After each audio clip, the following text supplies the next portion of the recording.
All right.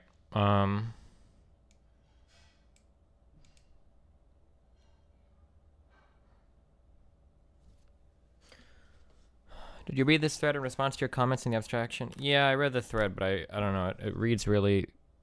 I don't know. I'm not sure, dude. Hold on. Let's go into our scripted, pre-recorded game with the guy sitting in front of the green screens, interviews, talking about it. He's the art director. He's the game development director. Let's go into it. Voiceover, go ahead and happen here in about 15 seconds. We have these incredible worlds to explore.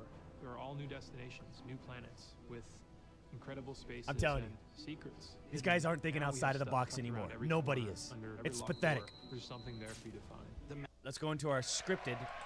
Well, I mean, that's pretty standard.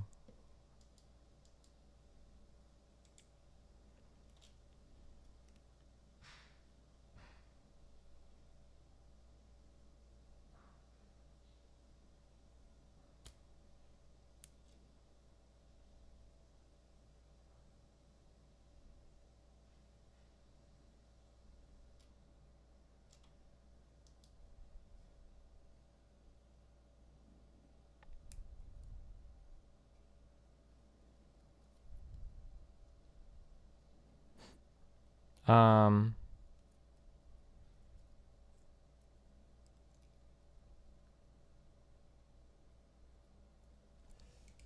I think I've made a decision, boys. I think I made a big decision regarding stream stuff. Are you ready for it?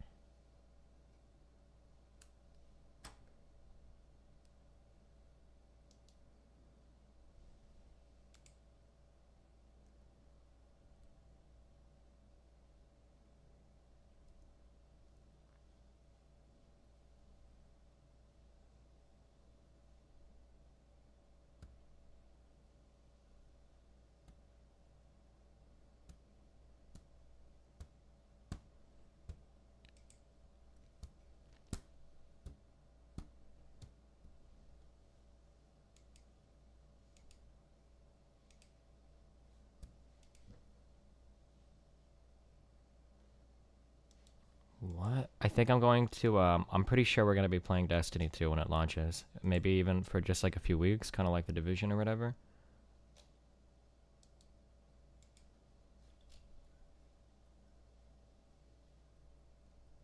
Where is mic spam?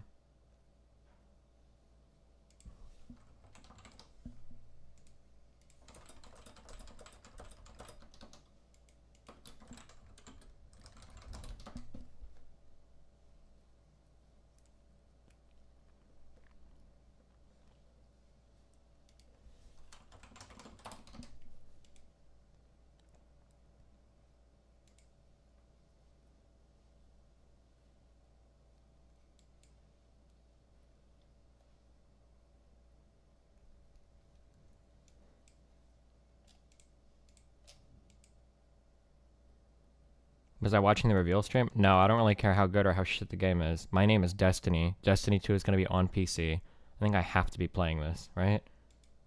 And we were able to do the Division for the first week or so in an okay way, so...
Do you think that European countries should make native reservations due to the mass immigration? Probably not, but I'm a pretty big free market guy. I don't know.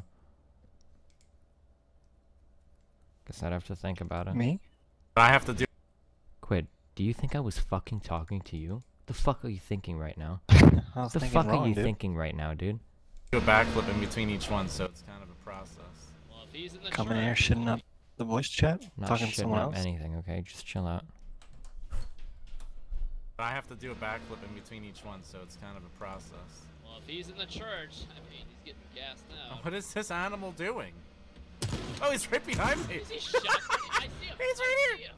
I'm going for the one. I'm doing it. Here we go. Oh, Ready? He's going for me. He's going for me. What? Yeah. Did you know Yeah. Yeah.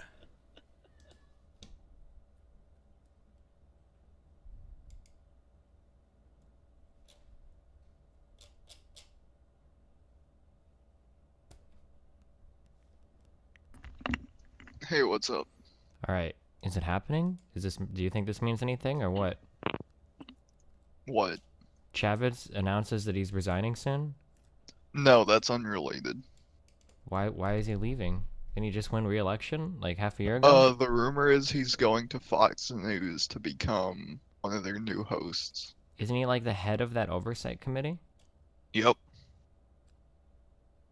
You don't think that's kind of weird, that he's just piecing out? No, he's gonna do his one big hero move, and then he's gonna go join Fox News and be a hero there. What's his big hero move? Subpoenaing these memos and making them public, and having his name attached to that, and then he's gonna go to Fox News during the height of his popularity. Oh, maybe. Huh. This has been talked about for like a month now. Oh, gotcha.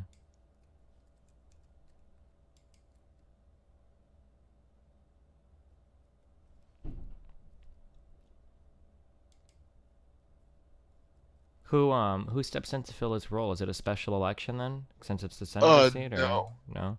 I believe in the House, Paul Ryan chooses who takes his spot. When you say takes his spot, what does that person come from? Becomes head of oversight. Oh yeah, no, but I mean like in terms of that U.S. representative Oh, spot. Yeah. yes. Okay, That'd be a special election. gotcha. Does anybody? And the rumor is Evan McMullen Destiny. would try to run to fill that seat. Is that a Republican or Democrat? You might remember him as the candidate who ran in Utah He's and the, got like Mormon 30% of the memer. vote. Oh, the Democrat? No, he's Mormon the independent or the something. Mormon memer for the like Bible party. Yeah, Something he like was that. like the ex-CIA Mormon. Oh, okay, never mind. I have no idea who this is. He's not a good dude.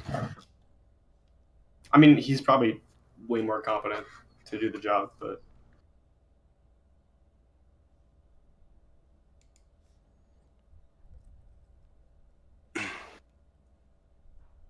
House Intelligence is getting former CIA Director Brennan. May 23rd.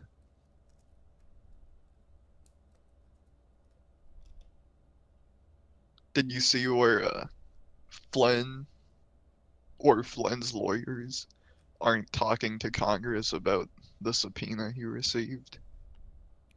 Talking to the people they're supposed to, or like giving comments on? They're not complying with it.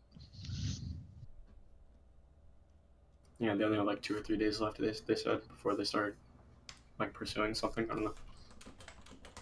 Well, the question is, can Congress actually enforce their subpoenas? The problem is, if Flynn is actually under a legit criminal investigation, he legit probably can't release what they want him to release as a result of that investigation, and that's probably why his lawyers have been pretty quiet. That's what Lindsey Graham was talking about. They interviewed him, and he was talking about that. Everything hints towards that he's actually under investigation by the FBI already, so the subpoena might not actually be too relevant. Is it next Wednesday the Comey hearing is? I didn't know they scheduled that. His public Yeah, hearing or something? Chaffetz schedule a hearing and then said he hadn't actually talked to Comey about showing up to the hearing he scheduled.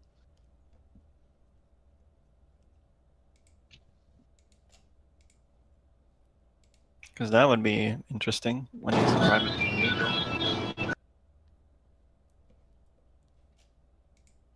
Hey guys. Holy shit, your background. Fucking Stan, always hot micing. Yeah, where are you at? I'm at work, dog. Oh, really? Where do you work? I'm Don't dox yourself, Stan. You're on stream.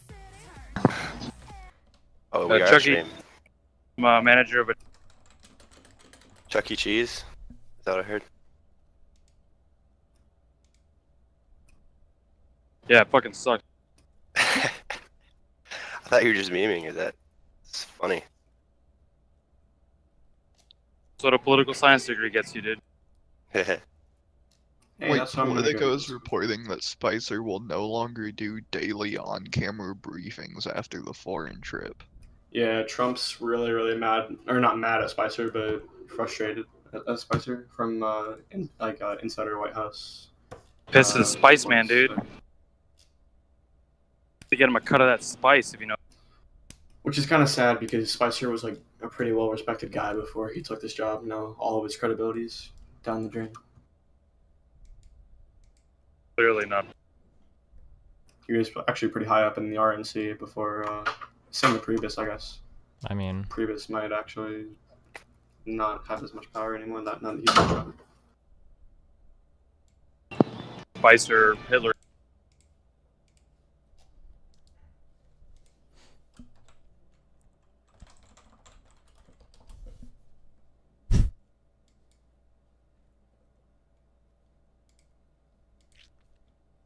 another attack in Times Square.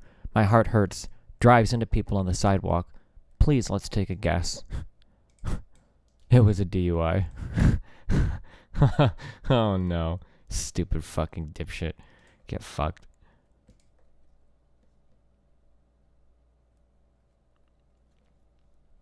Am I streaming Chrono Trigger? Yeah, I should be. Yeah, we should be, boys.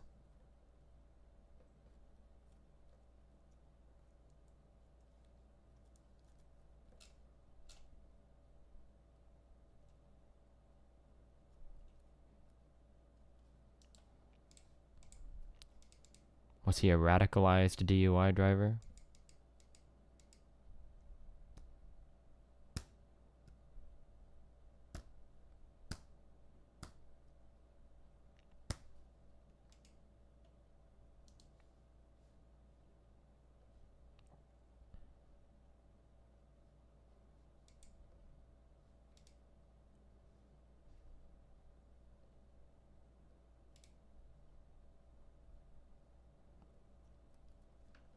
Watch the ContraPoints video.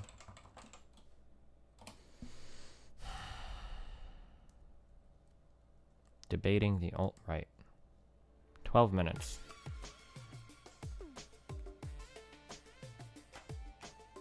Who is Jackie Jackson? I'm Jackie Jackson, Oh. host of the Freedom Report and defender of freedom. Tonight, my guest is Saul Saltzman, prominent tweeter and author of First They Came for the Gamer Girls, a provocative look at social media and the rise of the alternative right. So, tell me, Saul, does the gefilte fish go between the lox and the matzah, or have I been putting this together wrong? Well, I hardly see how that's relevant to the book I've written. Just because I'm of Jewish heritage doesn't mean that I'm some kind of culinary expert.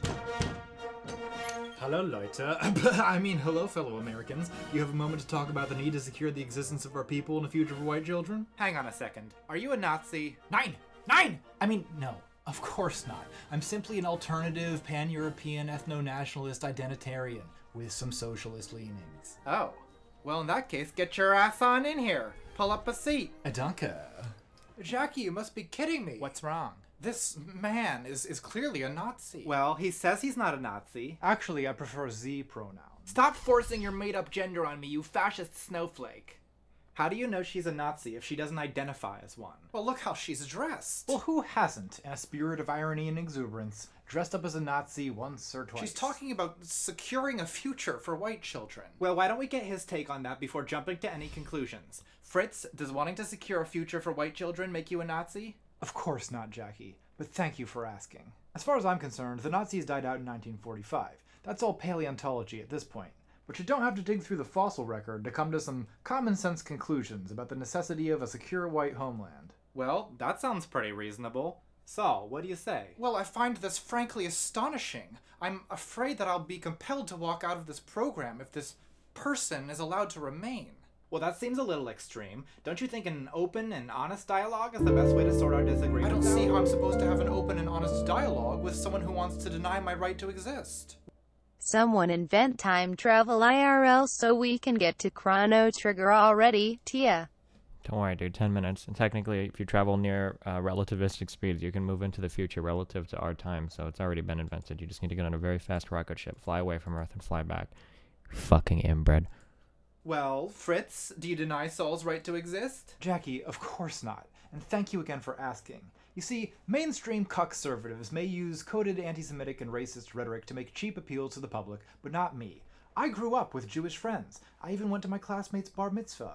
Ahava, Nagila Hava, Nagila Hava, Nagila Venismeha. We had Actually, that's wrong. Wait, what? If you hop on a ship and you travel near relativistic speeds away from Earth, and then you travel at relativistic speeds back towards Earth, won't Earth relative to you be at a much have aged more than you? Is that not true? a great time. The point is, I have no problem at all with Saul here or any other individual Jew.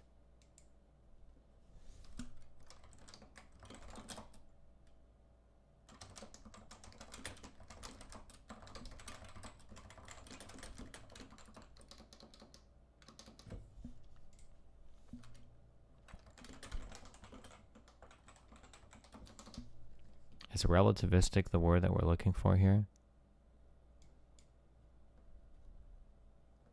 That's true. It's very basic relativity. Well, hold on. I need to know before I ban these people.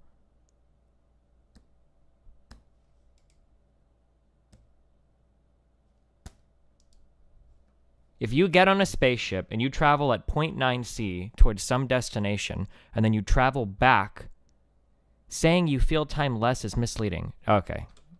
That's an easy ban. You're fucking retarded. So, if you travel at 0.9 C in one direction and then come back at 0.9 C, the Earth, relative to you, will have aged greatly, right? Is that true?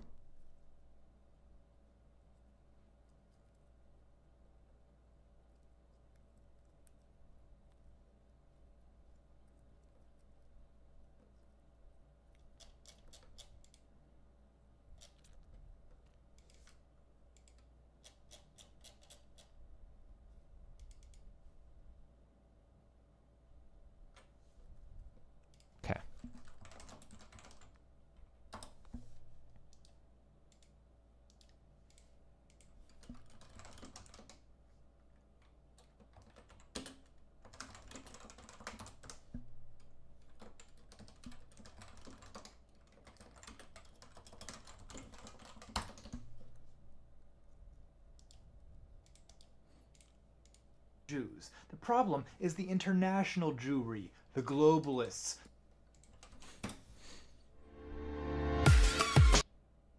Special interests, Jewish. We had a great time. The point is, I have no problem at all with Saul here or any other individual Jews. The problem is the Wouldn't the time dilation be negated by the coming back part? No, it hasn't. It doesn't have to do with like velocity or direction or coming back. I can't explain why I don't.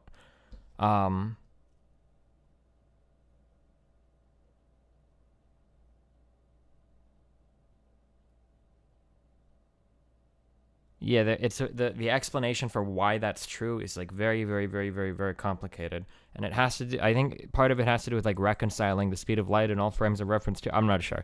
It's very, very complicated. I don't understand the explanation why, but I'm pretty sure I know that to be true. Here is a video to explain why. So we got a symbol. We're gonna get this hard sidetracked already. We've got an hour and a half for Chrono Trigger, and Why would coming back matter? It's about acceleration because it's not an intuitive concept, you autistic fucking piece of shit. You don't understand how that could be confusing to somebody? Fuck off, you fucking retard. Or post your PhD in fucking physics in chat so we can see how intuitively you grasp every concept of physics. It's legitimately a really confusing thing, or at least I think it is, and I have a really hard time understanding it. But maybe you're really intelligent compared to the average person, so it's very intuitive to you, so my bad. Gamma, and in fact, this is the third pass we've made at Gamma. We had a video on Gamma, and then we made another one, which we originally called Gamma Reloaded. So I guess even more originally we would call this one Gamma Revolutions. Gamma is this factor which comes up all over the place in special relativity. It's to do with, when you have distances being squashed, when things are traveling close to the speed of light, the amount they're squashed by is the factor of gamma. When time becomes dilated, so time becomes extended, when something's traveling close to the speed of light, the amount it's extended by is by this factor gamma. So it's a very sort of fundamental piece of physics. So mathematically, gamma, this factor, is equal to 1 over square root of 1 minus v squared over c squared. So if you've got an object or a reference frame which is moving at speed v, then its gamma factor is this quantity here. So it's equal to 1 when something's not moving. If v is equal to 0, this quantity comes out as 1. And as v goes up, gets closer and closer to the speed of light. Wow. Thanks, buddy. Well, one of the things I said in probably the first and the second video was actually, if you want to derive why gamma has that particular form, it's actually not that difficult to do. And so when you do that, then in the comments underneath the video, quite a lot of people say, well, go on then, do it, go on. So that's what we'll do. We'll do it. Are you going to do maths? Not very hard. So the hardest maths here is Pythagoras' theorem. Square on the hypotenuse is equal to the sum of the squares on the other two sides. I promise. Oh, fuck. We need to back up a little bit and talk about special relativity to do this. The fundamental principle in special relativity is that all reference frames are the same. And you can't tell if you're, as long as you're not accelerating, so if you're just moving at uniform speed or stationary, the laws of physics are exactly the same. So if you think this guy right here, he would pick B.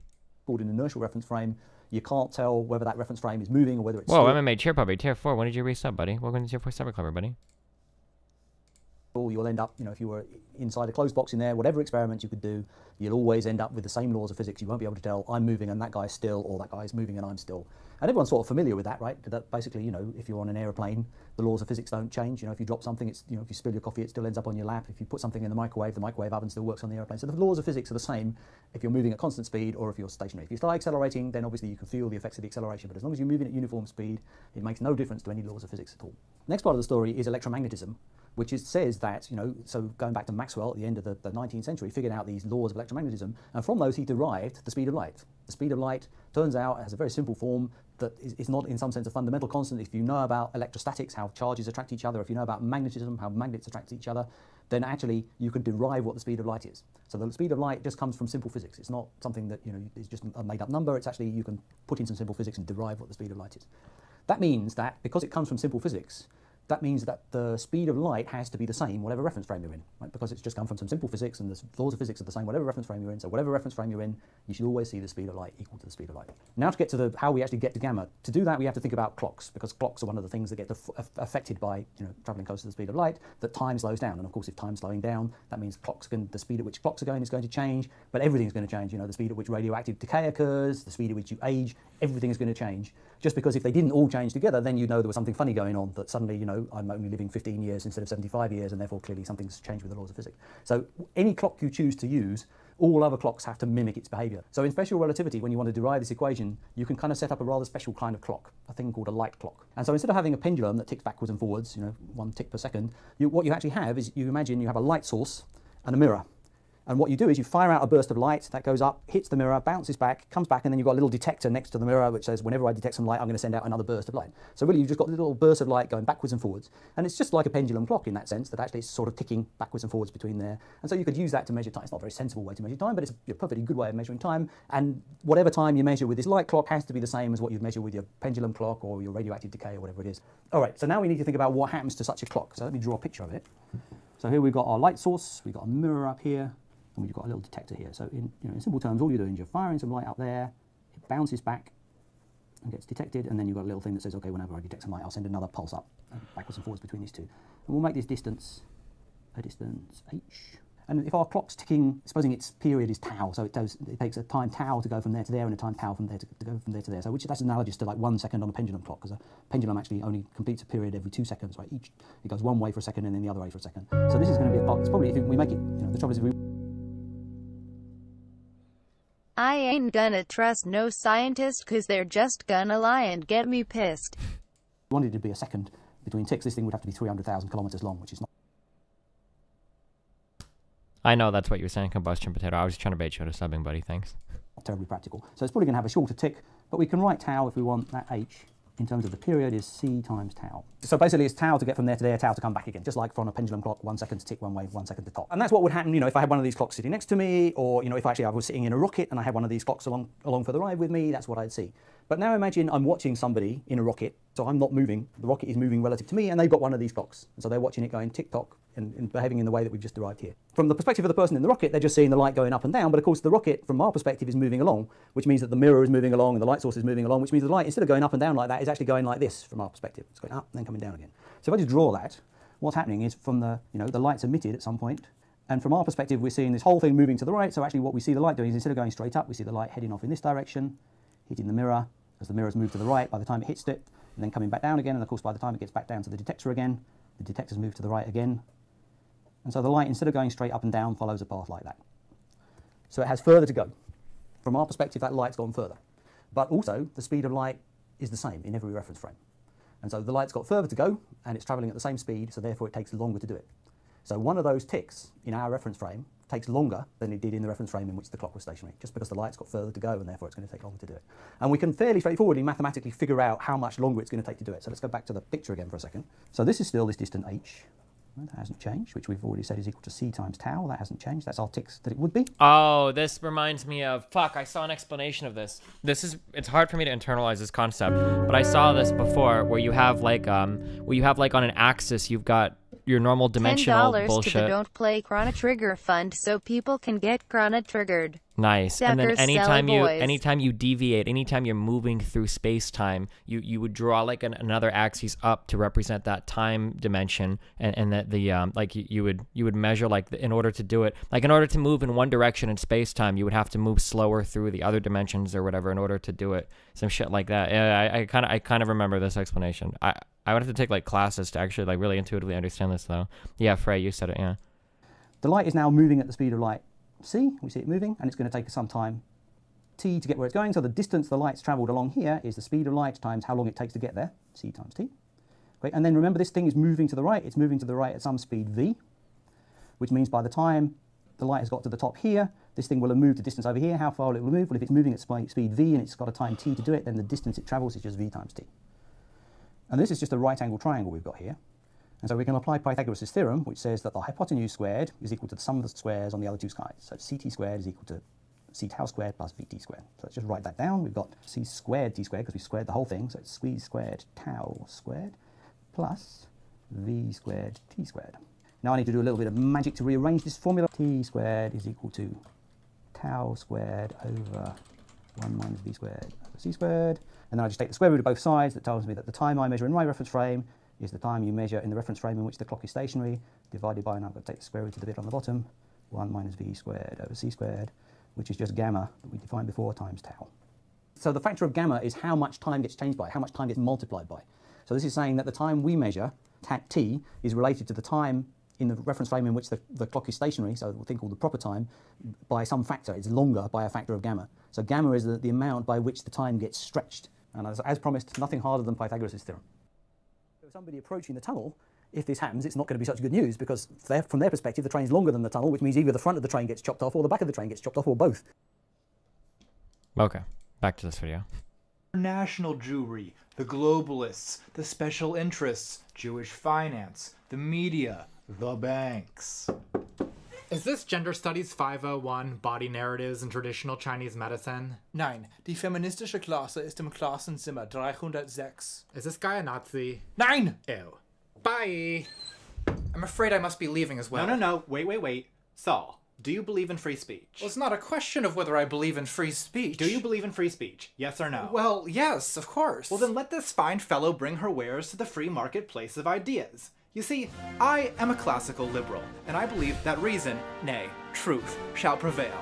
So, Fritz, what were you saying about the Jewish question? Jackie, I prefer not to use the historical term Jewish question. I respect your preference. I find this frankly astonishing. I'm simply looking for the most logical answers. Answers to questions. Questions like, why is it that no one on the left is demanding that Asians allow hordes of immigrants into their countries? Why is it that black people are allowed to take pride in their race, but when white people do the exact same thing, suddenly it's racist? Well, that's actually a really good point. I've always dude. wondered that. You must be joking. How can you sit here nodding in agreement with a Nazi? Whoa, whoa, whoa. Hold on, Saul. I think that's pretty unfair. Nazi is a very strong word that we shouldn't just be bandying about to discredit everyone we disagree with. Genau. She's not just anyone. She believes that a Jewish conspiracy is destroying the white race, and that diversity is genocide. She's quite frankly a Nazi. Can you not see that?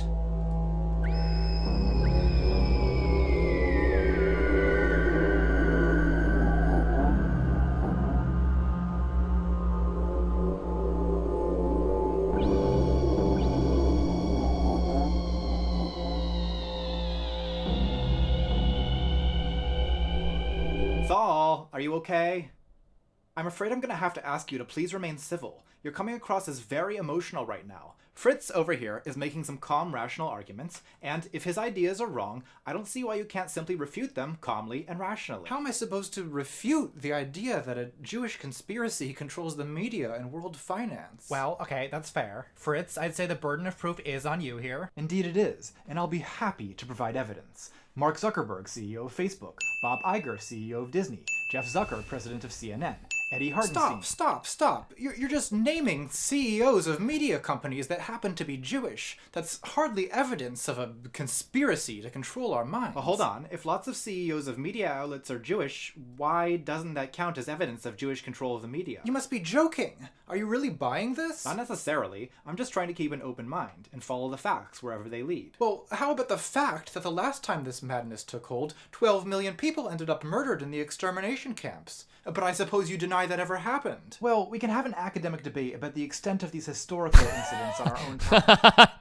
Dude, this guy has spent way too much time reading fucking chats. I feel so bad for him. And he can so accurately create these messages.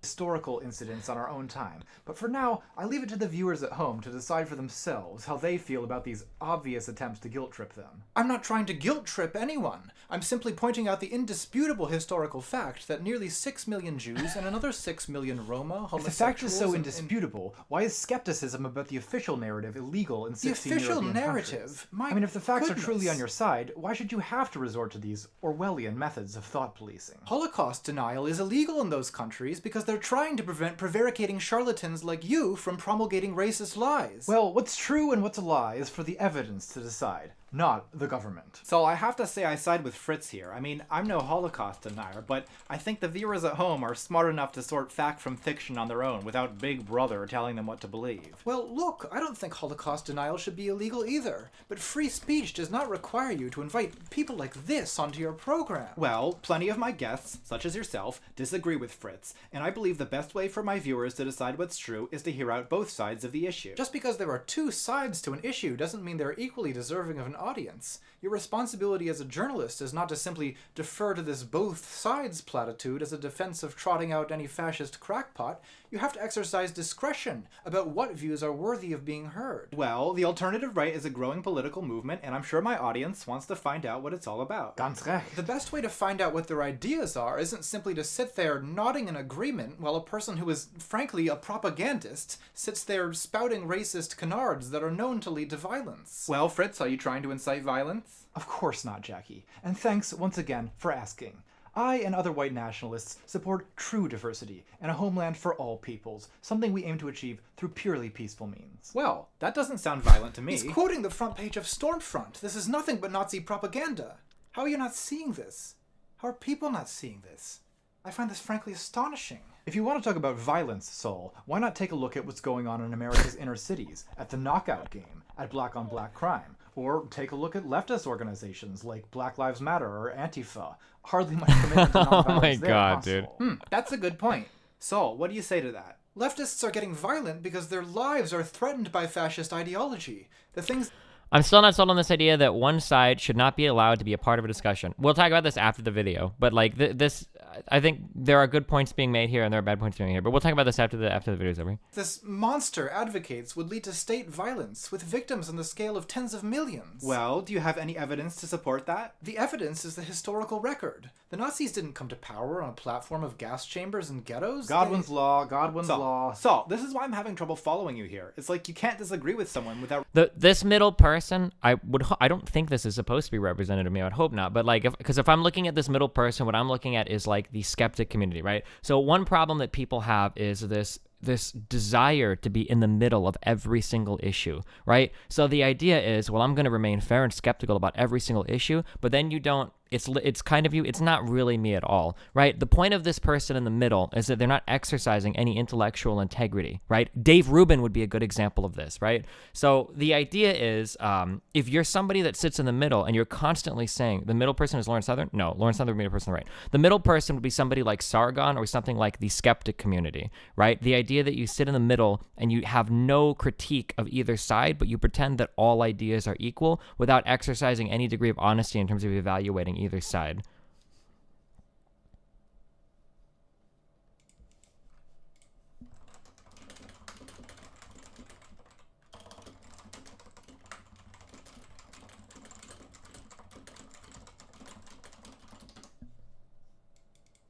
Hold on, wait. I have to pull now. Because if you guys really think I'm the person in the middle, then I have to change the way that I do my messaging.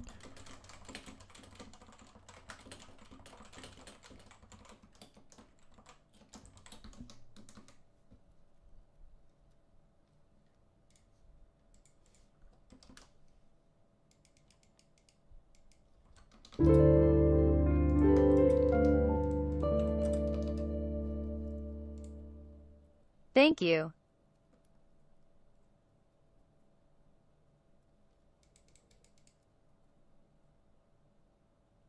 The person in the middle is a combination of Dave Rubin and roaming millennial. I think Dave Rubin fits really well. I don't know about roaming millennial.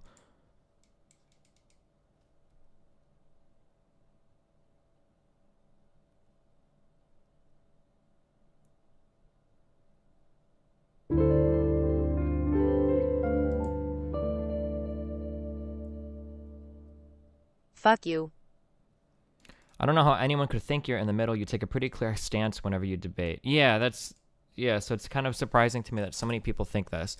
Okay, so the person in the middle here that's being satired, I guess. The person in the middle here is supposed to be a person that is, they think that because you had those discussions without rebuttal. But I do have rebuttal. Sometimes I don't have it prepared immediately, but like I'll do the research and prepare a rebuttal afterwards. It's very rare that I'll just, like, I can think of a few conversations where I've had somebody on and not really had much of a rebuttal. I think that one of the insanely right-leaning racist dude, the redneck guy, and then the first conversation we had with the reactionary Catholic dude, but then we came back and we cleaned that shit up. But you describe people in the middle as people who don't have any opinions and don't judge anyone. No. Holy shit. This is why I hate political labels, is because people go full fucking retard. Okay, everybody take a deep breath right now. Everybody take a deep breath.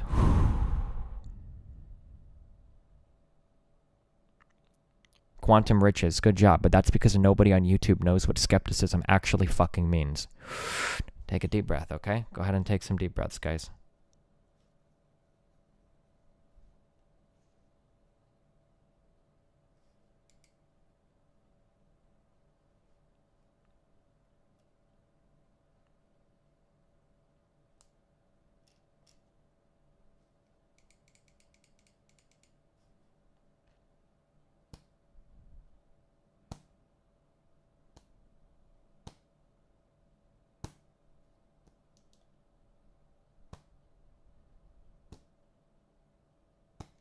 Okay, so being a centrist can mean different things to different people, okay? This is why, and I've tried really hard over the past month, okay? And while I'm doing this going forward, I think that you should abandon the use of political labels, okay? Because all they do is confuse people. There is no conversation that's ever been made better by the introduction of a political label. All they do is serve to confuse, obfuscate, and force people to defend strawmans or lure people into attacking strawmans, okay? Do not use political labels. Okay, that being said, let's talk about a couple political labels, okay? So there are two different forms of centrism, okay? So they might seem similar on the surface, but fundamentally, these are very, very, very different things, right? So I would probably consider myself, yeah, you can go back to breathing, okay? So I would probably consider myself some form of centrist. When I say that, what I mean is, like, I'm not really a left-leaning person. I'm not really a right-leaning person. I have some ideas that are very right-leaning. I have some ideas that are very left-leaning, okay? So I believe For instance, I'm a big advocate of guns. I like guns. I have guns. I want to shoot guns. Stay the fuck away from my guns. I'm a big advocate in free market economics, okay? Let markets function efficiently, okay? Don't try to fuck with markets. I don't like price floors. I don't like price controls, any of this shit, right? Do what you have to do as a government to let the market function as efficiently as possible. However, I also believe that some people are stuck in cyclical systems that require some degree of government intervention, right? The free market is not going to fix the problem with black people in America. The free market is not going to fix on its own, you know, problems disproportionately that poor people face, right? So here's where social institutions like education or healthcare can step in and lend a helping hand to them that makes the country better for everybody, right? So I have opinions that maybe both people on that people on both sides have. And some people would, I don't like the term centrist, but some people would call that a centrist, right? Now, that is one type of centrism, okay? Now, you have another type of centrism, right? You have another type of centrism that is literally, I'm not going to make a judgment on either side because I'm a radical centrist and I'm going to evaluate every side. But when I say evaluate, I don't actually mean evaluate the ideas of both sides. I mean I'm going to assume the fallacy that every idea is equally presentable, is equally justified, and I'm going to sit here in the middle and not take a hard stance on anything because I'm just going to be skeptical of every side and never really take a position on anything, okay? This is the radical centrist, right? This is the person that is being satirized in the middle here, all right? The idea that, well, hold on, let's let this guy talk. He's got an idea, and we have to hear it out. And let's let that guy talk. He's got an idea, and we're going to let everybody sit here and have an idea, right? And instead of ever actually taking a strong position on something, right? Instead of being like, oh, okay, well, hey, you know, I heard out both ideas. This guy is wrong, right? So you don't. You just sit in the middle. So the thing about the sitting in the middle is that it's easy to do. One, it's easy to do. Two, it makes you feel superior to everybody because you hold as your highest value the ability to straddle any position.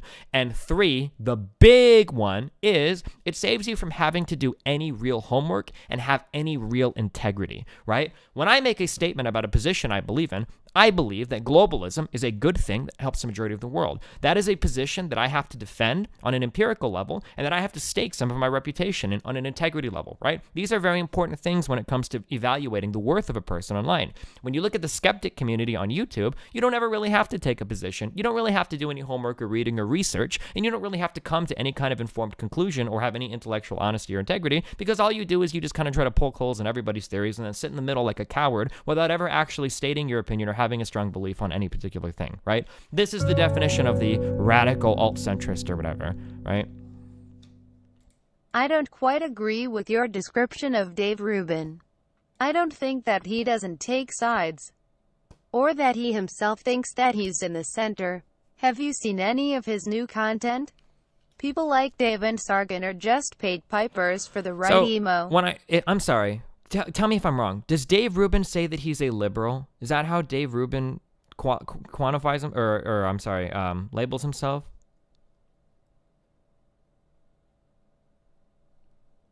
Because every time I've watched Dave Rubin, it seems like all he does is he lets somebody come onto their show and just talk, and he never really challenges. He never challenges any of their ideas. He never challenges any of their opinions. He just gives them a platform to talk on, and that's it. It's like an interview show. It doesn't feel like anything is actually being. But I could be wrong, so I'm not sure. Don't you think they could say the same thing about you? Aren't you doing the same thing they accuse you of doing? No, come on. Do you really think that? I take incredibly strong positions on every topic, right? You, like, think of a topic and ask yourself if you know my position on it, right? Like, think of a topic and ask yourself if you know my position on it. Does Destiny like Trump, right? Do you know the answer? Does Destiny like, like forms of affirmative action? Does Destiny think that healthcare and education should be free? Does Destiny think that immigration is a good thing? Does Destiny think religious discrimination is a good thing, right? These are all things where if you go through the positions, like you could probably bring up, like most of you could probably take some form of political quiz for me and answer pretty accurately, right? Whereas if you look at somebody like Armored Skeptic or something, right? Like, these are people where it's like, well, I have no idea what this person actually believes because all they do is they spend all of their time on YouTube, like, questioning everybody, and they don't really state any opinions at all, right? Like, that's kind of the difference, you know? But, okay.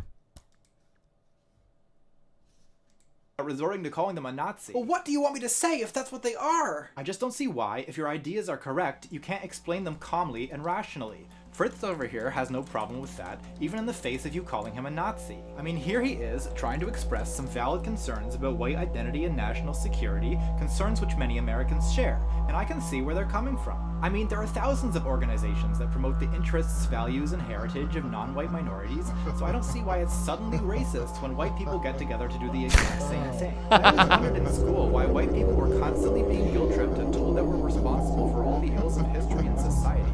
Like, there's just this white people are evil narrative that's forced down our throats by the media, and to be honest with you, I'm sick of it. Especially now they're all supposed to act happy. What's the dinosaur reference? I don't understand the dinosaur reference. Now, I may not agree with Fritz on all the details, but I do consider myself a civic nationalist, and I don't think we should gloss over the role that white people and white culture have played in building Western civilization. I, for one, don't want to see Western countries overrun by third world cultures and primitive people who don't understand our values. I don't feel like all... Is it rhino like... Oh, I'm sorry, rhino, not a dinosaur. Rhino like Republican or rhino like what's the... What is the... What's like the reference?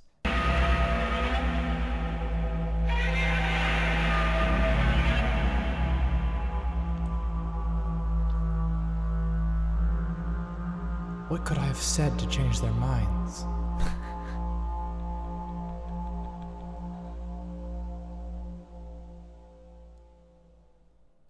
I don't think that the American understanding of the term rhino applies here. I know that you're all very excited to tell me what it means. I know what a rhino is. A rhino is a Republican person that tends to vote Democrat, and true Republicans fucking hate them, right? They call them rhinos. It's literally a no true Scotsman fallacy given another name so you can pretend it's not a fallacy. But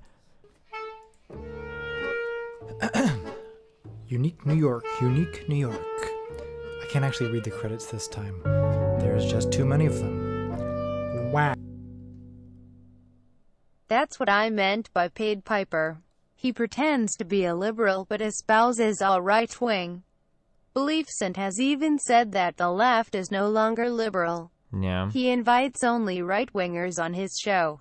His purpose is obviously to draw left-wingers to the right. sure, I can believe that, yeah. Why did you donate the first time under the name RA and then you doxed yourself calling yourself Rocky Avalon?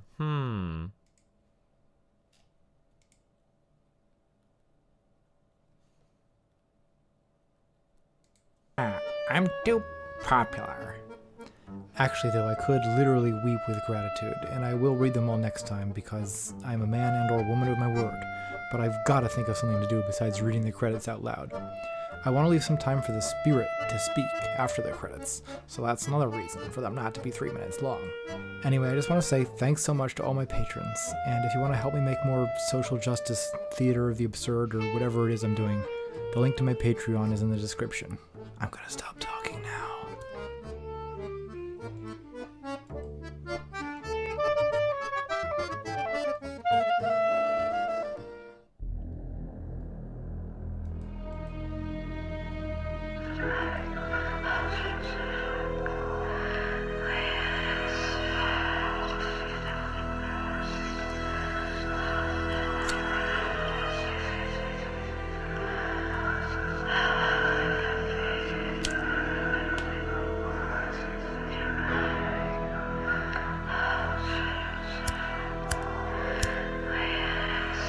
.420 blaze it, boys.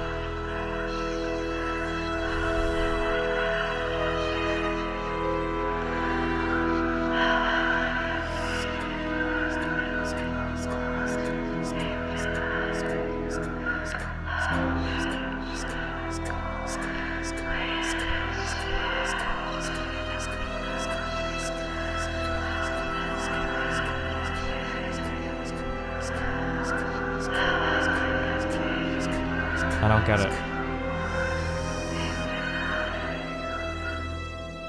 Was there a secret message? I didn't look. Alright, good job. We did it, boys.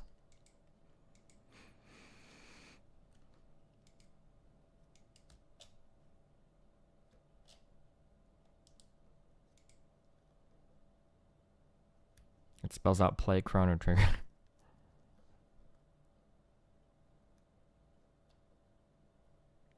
I just feel it's kind of weird. What if in the future our opinion on it is considered the minority and dangerous and we shouldn't be allowed to discuss it? Opinion of what, Hadri? Wait, what was your original message? Oh, $10 to Don't Play Chrono Trigger Fund.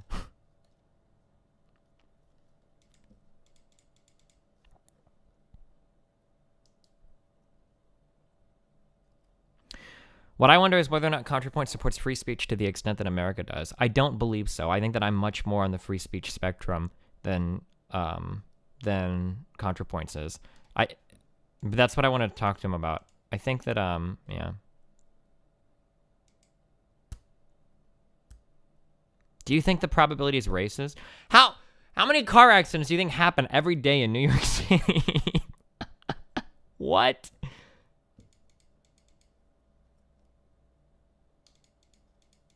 Do you think there's an inherent ideology that you should be jailed for as an American? No.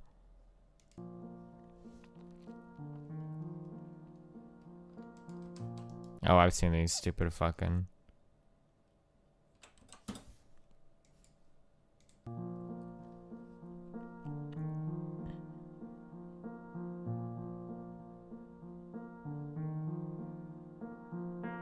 He saluted the soldier so hard that his hand smashed into his skull. He promoted Justin's dead body to the rank of second lieutenant. Justin's corpse was shipped to Afghanistan where it causes lots of problems and took up too much space in the army's car.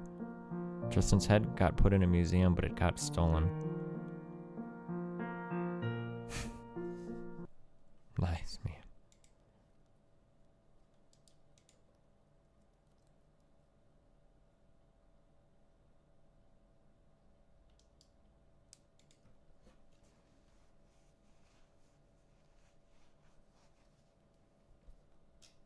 Oh, shit. I think did I mention something about this possibly happening a long time ago? That Blizzard would try to utilize their gaming platform to push other games? I don't remember if I said this or not. But it looks like Blizzard is trying to step up and let their launcher... Wait. Is Destiny 2 going to be available on Steam?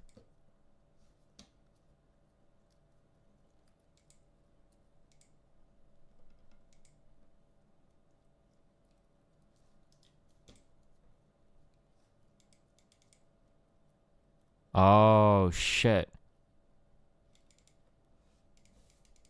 I love all the fucking retards in chat going, but Destiny, it's owned by Activision, so it totally makes sense, dude. Fuck off, you fucking retards. If on the Blizzard launcher tomorrow, Call of Duty appeared, you wouldn't be saying like, oh yeah, that totally makes sense because it's owned by Activision, so of course Call of Duty is going to appear there. Fuck off. Casual reminder to you and your viewers that you're beautiful and I love you. Wow. Thanks, Alfred guy.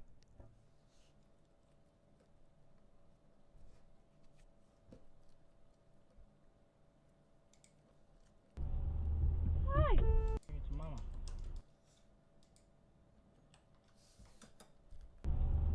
Hi. It's Mama. Yeah, she'll probably be able to sell it. Well, she's gonna need to add another material on that hole. Because if you try to sew it, yeah, it's gonna, yeah. She might have just a black cash at home, she probably does. The place there, bikes, repairs and cotton machines.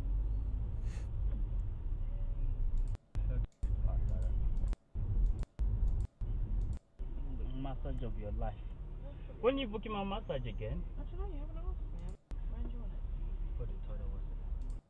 Well, I'll have another month by then. Hi! What? Did they run over his bike? I don't think he did. Oh my god, please say he did. Hi! Oh no, he didn't. What? Would have been funny as fuck, dude. Really? Yeah, it's just untied. Great how the Prius just watched for ages. Yeah, seriously. Don't get your hopes up, 90% of chat. Some of you won't kiss a girl their whole life. Damn.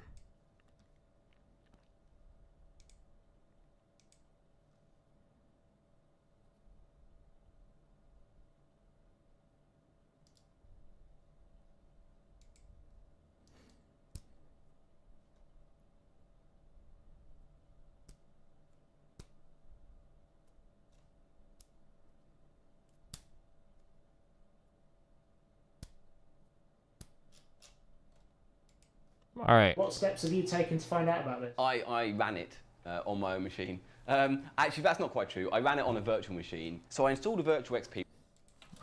What happened to Chrono Trigger, What guys? steps have you taken to find out about this? I ran it on my own machine. Actually, that's not quite true. I ran it on a virtual machine. So I installed a virtual XP machine, unpatched from this current patch. It wasn't connected to the internet. I downloaded the WannaCry XE and ran it, and my files were encrypted, and it popped up a warning message. This isn't. 24 months of getting comically sidetracked. Here's to 24 more. Thanks. Something people should try at home, right? No, I would advise against it, right? So there's nothing inherently scary about the software in the sense that if it's not connected to the net, it won't propagate. And if you don't have anything valuable on your machine, you aren't going to lose any files. But on the other hand, I'm not running it here on a university network because I don't want to be the first person to introduce it to Nottingham. So, you know, just on the off chance, right? So let's not open that door. So where do we start on this mess? What is it? Okay, first of all, what's it called? So I call it Hi, Wanna Destiny. I am 18-year-old kissless virgin. How do I get cute girlfriend? I have Snapchat streak with Grill, but she's a Jehovah's Witness. WannaCry, WannaCryptor, WannaDecryptor 2. As far as I can tell, the source code has WannaCryptor in it. A lot of people shorten this to WannaCry. And there's this sort of WNCRY extension that it uses for its encrypted files, which kind of spells WannaCry. So yeah, okay. So I don't know. I'm calling it WannaCryptor, but I might just not mention it by name again because we all know what we're talking about. It's ransomware, right? So ransomware is any Trojan or worm or virus that, in essence, encrypts your files and then tries to charge you money to reverse that process. Without giving them too much credit, for obvious reasons, it's a fairly virus that, in essence, encrypts your $300?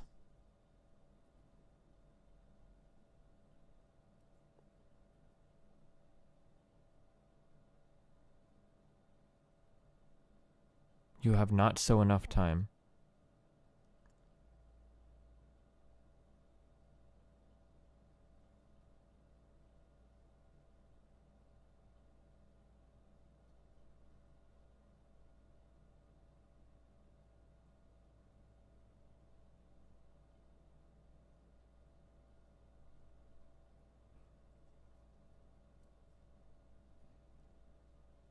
Damn.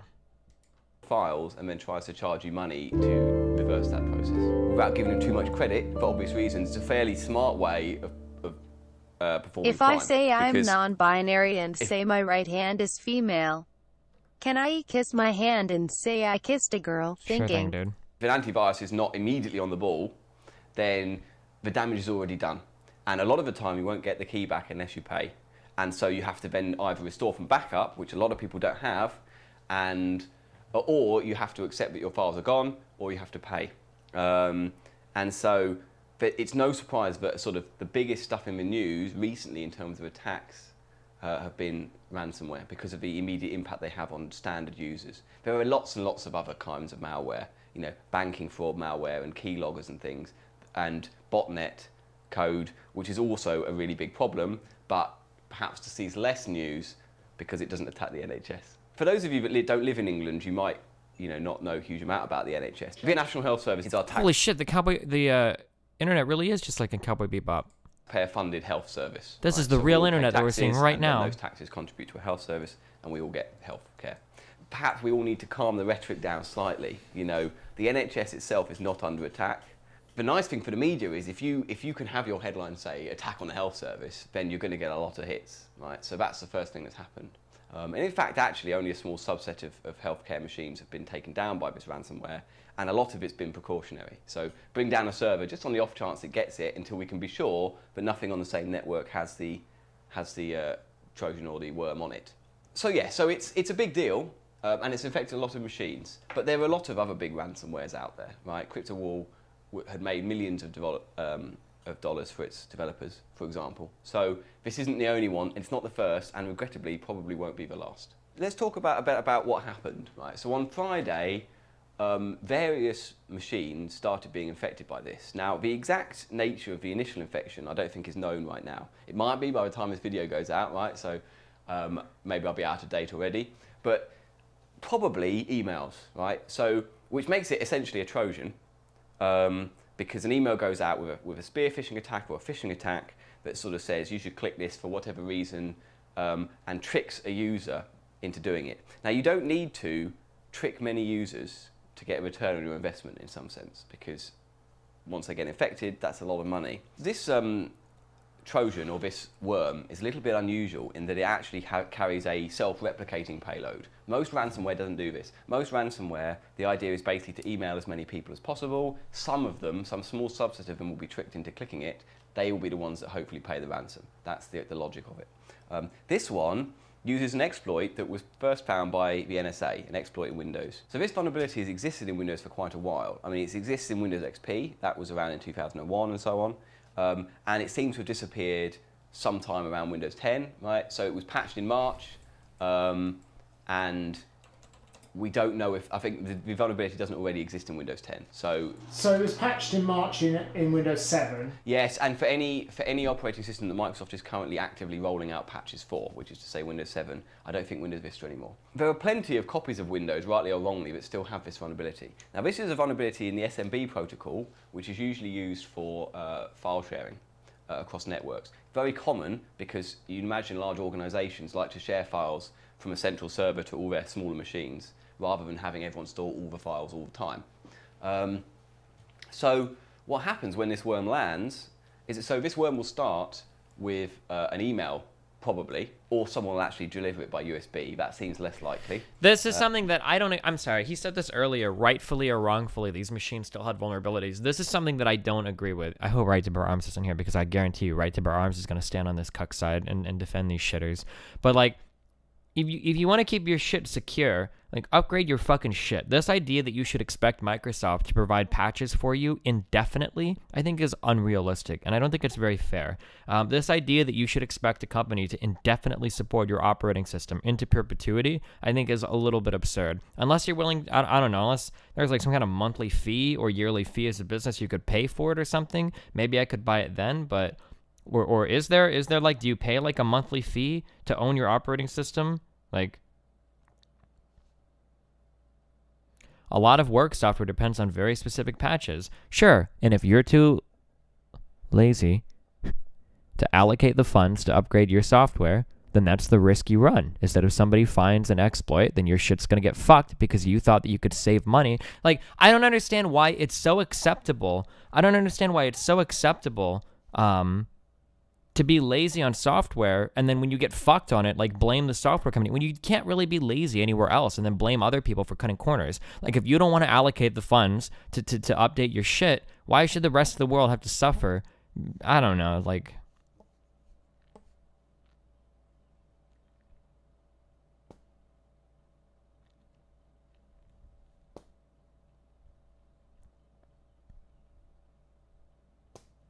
A lot of zero downtime machines exist that can't go down to be patched.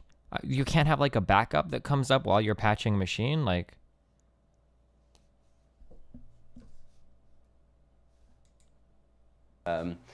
But probably an email, you only need one person on a network to click on it, and they get the ransomware, and then it starts to sniff out. Nope. So there are machines that exist, DHD, that can never, ever, ever, ever, ever be upgraded. A lot of infrastructure ends up with single machine bottlenecks. Well, this sounds like an architect problem then. Wait, why would you design something like that? Like...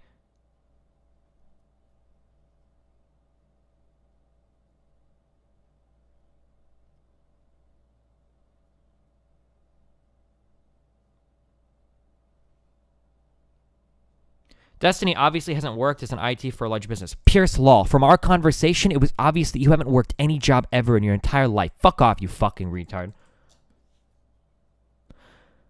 if your business depends on a single machine going down ever, you ever like, this is the problem that I have, and I find that there are even like people that exist in programming that run around memeing and do this stupid, this absurdly retarded fucking practice that wouldn't make sense in anywhere else, but because you're like programmers or whatever, like you think that it's okay, and you're gonna be like, oh well, you know, there's an entire, you know, we have one point of fail that can never ever go down and never ever be upgraded and never ever be changed, but that's just the reality of the way it is. I'm pretty sure there's another solution. I'm pretty sure there's got to be another way to do this. This kind of excuse wouldn't be acceptable in automobile engineering. It wouldn't be acceptable in architectural design of like actual buildings and construction, right? You would never say like, oh well, like here's a building, like, you know, like it's a really good building, but like if you knock over this one brick, the entire thing comes down. But we don't have the money. We can't do anything about it. You know, that's just the reality of it. Like, I reject that. I don't know. Maybe I'm an asshole, but I reject that skimping out of shit on the tech side, on the software side, I think is a fucking blight and a fucking cancer. Now, if you want to defend it from the point of view that your management or whatever won't allocate the resources necessary to do it, then I can buy that. That's fine. Sure. I can accept that.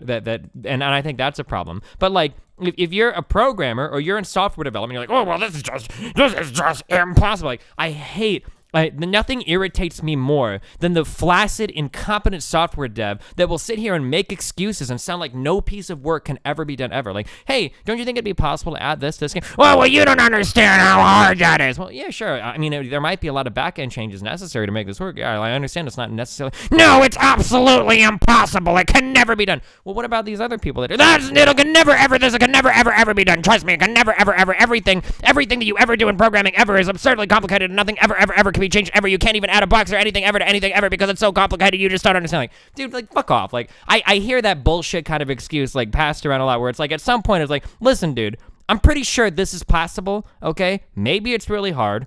You know, like something like it would require a rewrite of a lot of the existing code base. Like, these are all valid things, right?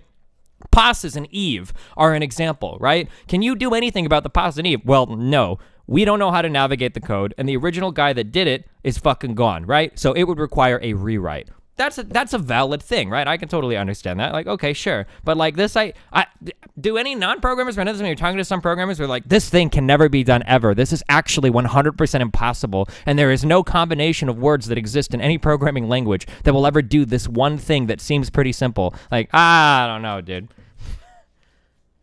I'm sorry. Let's watch the rest of this video. 4.5 for other unpatched installations. So this is legacy projects get really fucking messy. Yeah, but okay, so you can tell me if I'm right or wrong on this, okay? If you're Aghanim, I somewhat trust Aghanim's opinion in chat, okay? You can tell me if I'm right or wrong on this. The reason why the reason why legacy projects become fucking disgusting and messy isn't because of what you can or cannot do. It's because of the resources allocated to you by finance, by the people that are hiring people to do things, right? Like League of Legends is an example of this, right? Nobody wants to spend the time to rewrite the game because they think they can continue to make money on a shitty legacy product, right? But you could rewrite it and you could do it right. They just don't want to spend the money to do it. That's more or less kind of what it seems to me like.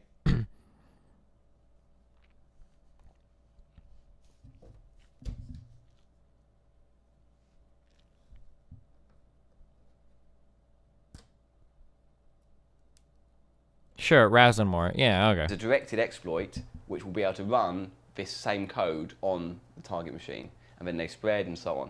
And that's why it spread so quickly, this vulnerability. It was discovered by the NSA quite a while ago, 5 or 6 years ago, we think. We don't know exactly, because... Are you friends with the streamer Lyric? He memes kinda like you. I would love to see you two play PUBG together. Sure thing, dude. If he wants to, yeah. They don't tell us. And rather than tell Microsoft about this exploit, they decided to sit on it with the... Also, rewrites are really scary in some circumstances. For exampiles, I've read that autopilots run on ancient as fuck software because fucking that up would be disastrous. Yeah, I can kind of understand that, but like, how long are you going to sacrifice features? Wow, How long are you going to sacrifice features because you're too scared to properly test new software? Like, holy shit. Like, are you just gonna run on 80s and 90s legacy software for the next 50 fucking years? Like, that seems ridiculous. You can't upgrade a $25 million telescope. You can't build a $25 million telescope that can accept an upgrade? Like...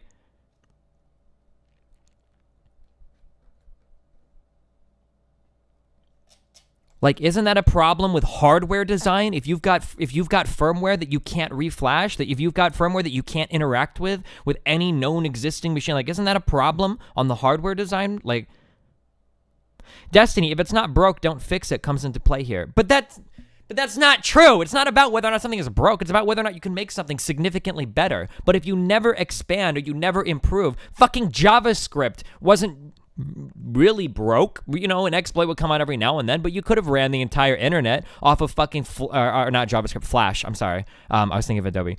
You could run the entire internet off of fucking Flash if you wanted to. I mean, it worked. Entire fucking games were built in that fucking shit. And whole websites can be built to be Flash accessible and whatnot. Like, it worked, right?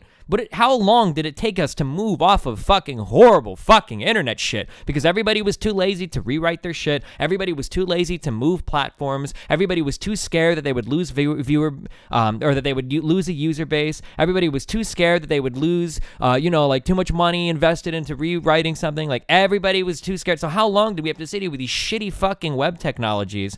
Flash is awful. Are you kidding me? You say that now in 2017 that we finally replaced it, but go back to 2005 and 2006 when we knew that Flash was fucking awful, right? How many people made fun of fucking Apple for not supporting Flash on their fucking iPhone, and they're doing similar shit now with a 3.5mm port? You remember when Steve Jobs wrote that big article about how we're not supporting Flash on the fucking iPhone because Flash is fucking shit, and everybody went ape shit like, what? No Flash? Oh my god, the death of the iPhone. Like, why would you do this? No Flash, what the fuck? I'm only gonna fucking buy other phones now. This is bullshit. Like, no Flash, what the fuck? That's crazy, right? Because everybody was so fucking hanging off of this rotting fucking testicle that they were too scared to actually invest the time or money or research or infrastructure into rewriting shit, into making shit good. Like, it just seems to me like I'm a total fucking layman, dude. I'm a huge layman, and I understand that. But it seems to me that the entire world of software development is plagued with excuses and hack jobs and legacy autistic bullshit because people are too scared or too lazy or too poor, not poor, cheap to invest the money into doing things correctly.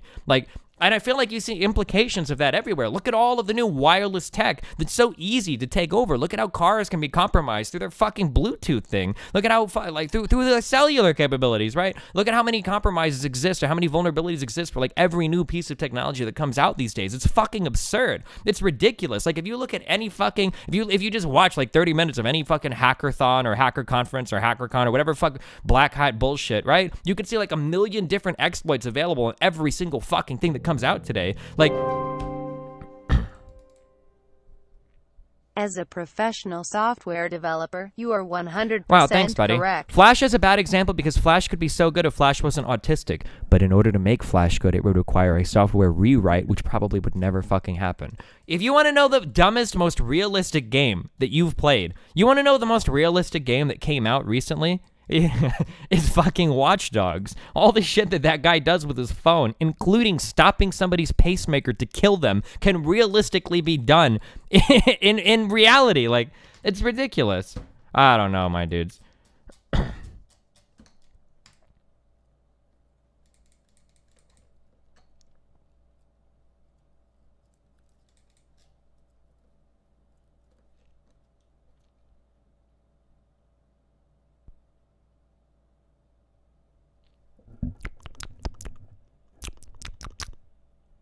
Destiny, you're still not understanding that a lot of these vulnerable industry computers can't go down and can't be upgraded because they're set to interface with 30 to 40-year-old pieces of equipment where everybody knows the original setup was designed as dead and the computer has never been turned off for 20 years. So, yeah, but this sounds like it just sounds like a bad design principle to me, dude. That's kind of what it feels like, DHT. It just sounds like a bad hombre. It sounds like a not the best idea, you know?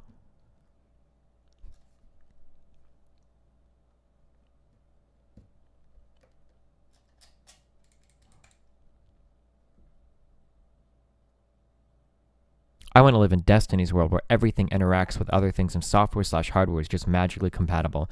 I want to live in Rainey's world where we're too lazy to make anything compatible with anything and it'll only interface with one proprietary device because we don't want to code support for anything else because that would be too much work and it would take too much money and too many people and it's too hard and it's easier to just skimp out and be lazy and just make things interact with one single device so that we don't have to worry about future compatibility or cross-compatibility or any other type of compatibility in the future, and then we can just pretend that when any problems come up, they were completely unavoidable from the start, even though we know that the scope was inappropriate for the project that we were doing. I'm just kidding. I'm sorry. Let's talk about something else, okay? Gish Gallop. Get Gish Gallop, motherfucker.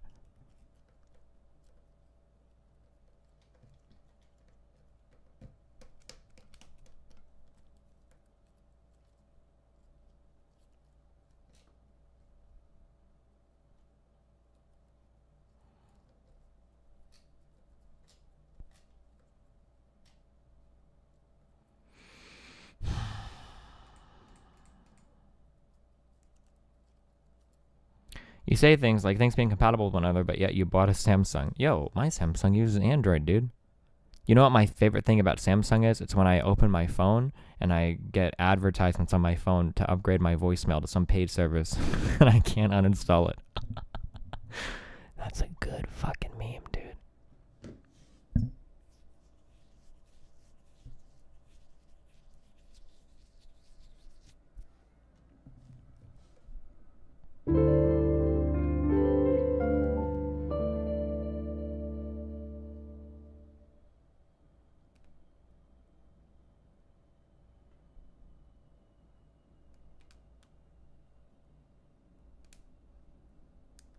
Flagging the can down the line in IT is possible, and it's usually done to save profits. Yeah, I know. I kind of figured, yeah.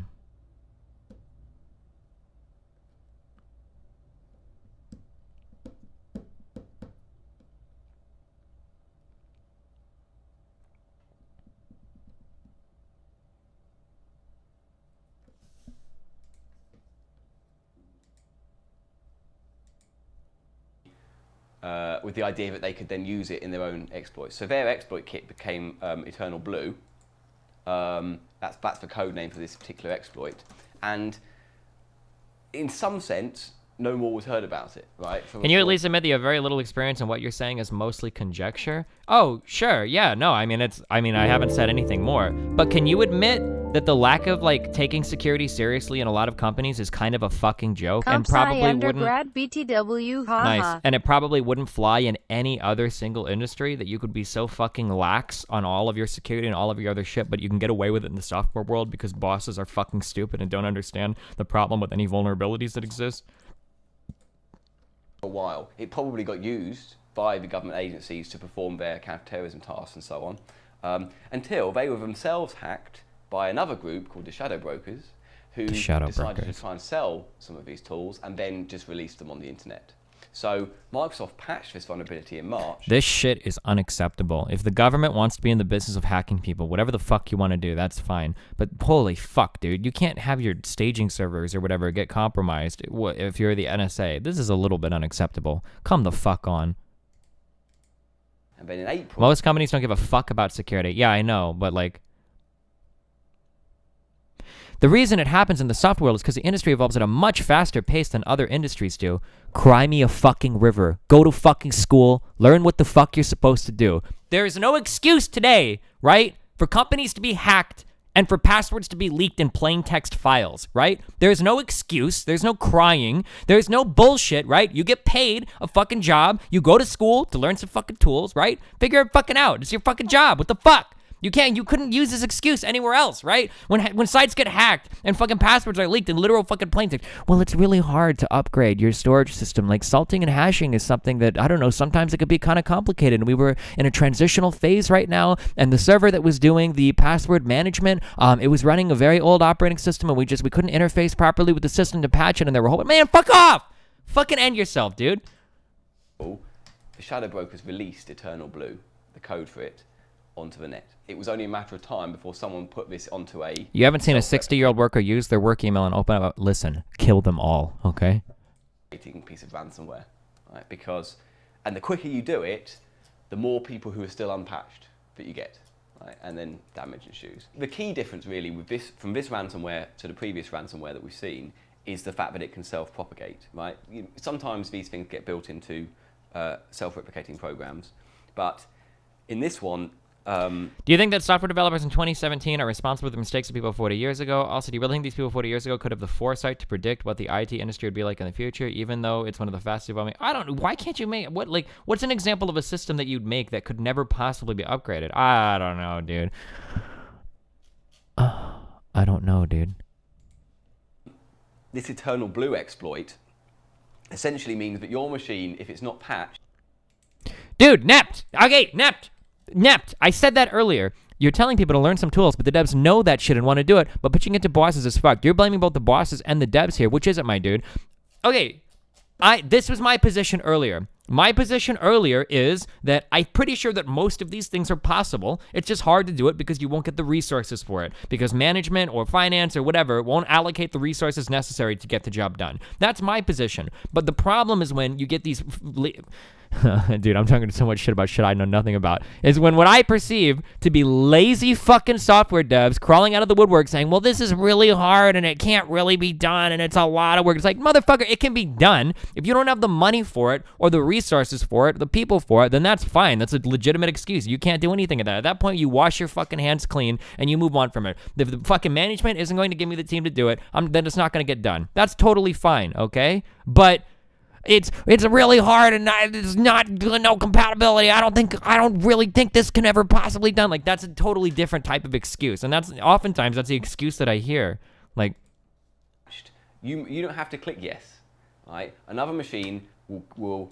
Destiny, I don't disagree. I just think you're massively underestimating how much time/effort some of this shit takes. No, I understand. It can take a lot of fucking time. I understand. I'm sure it's a massive fucking thing. Even for League, even to rewrite the League client, I'm willing to bet that that's probably millions of dollars maybe in terms of labor, or at least hundreds and hundreds of thousands of dollars in terms of labor to do like a rewrite of that program from the ground up. Like sure, maybe even more than that. I acknowledge that it's a lot of fucking money, but it's just like when you leave these vulnerabilities and these exploits open that are like massively fucked, I don't know, and then when people are like, well, there's nothing that we could have done about it, like I don't know, it feels a little bad sometimes, man.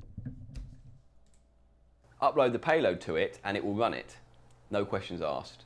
And it might, if you're running a server which has shadow volume copies and things, and back up and restore, it might ask you for a yes or no response later in the process, but a bit late, you know, after a lot of things have already been encrypted.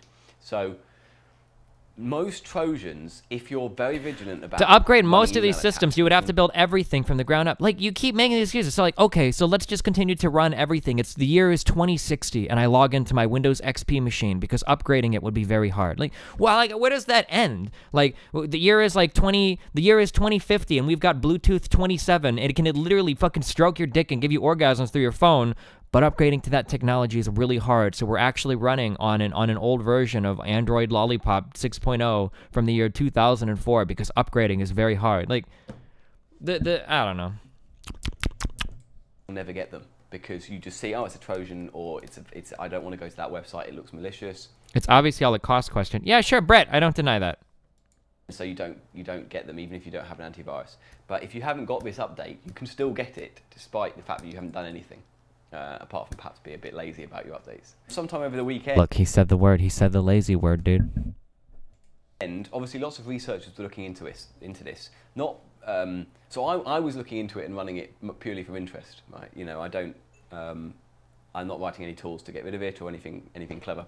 But there are lots of researchers who what they will do is they will run this in a virtual machine or in a special sort of sandbox where it's isolated, find out what it does, and try and work out how they could stop it.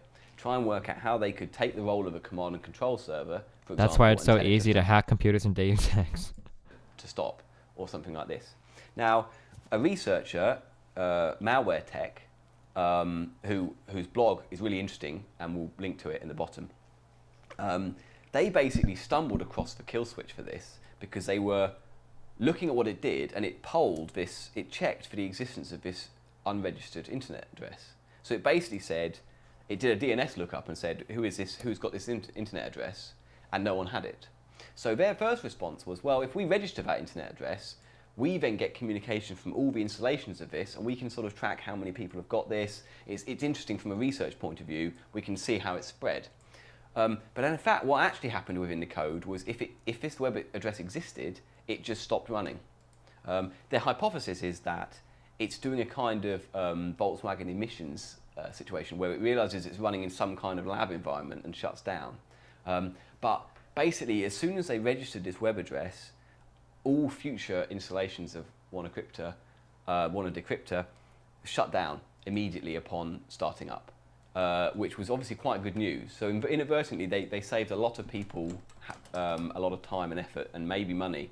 that isn't the end to this story. I mean, presumably people have seen that that's been... Yeah, so there's been multiple versions of this with tweaked settings and different, where they probably I think they've essentially just tried to hex edit out the kill switch and run it again, right? And yes, that's not unexpected. Malwaretech said this was going to come. It's very, it's to be expected because the code is not difficult to change to avoid the whole kill switch, right? Obviously their attempt at circumventing some of the researchers' abilities has failed, and it's inadvertently reduced the impact of the virus or the worm.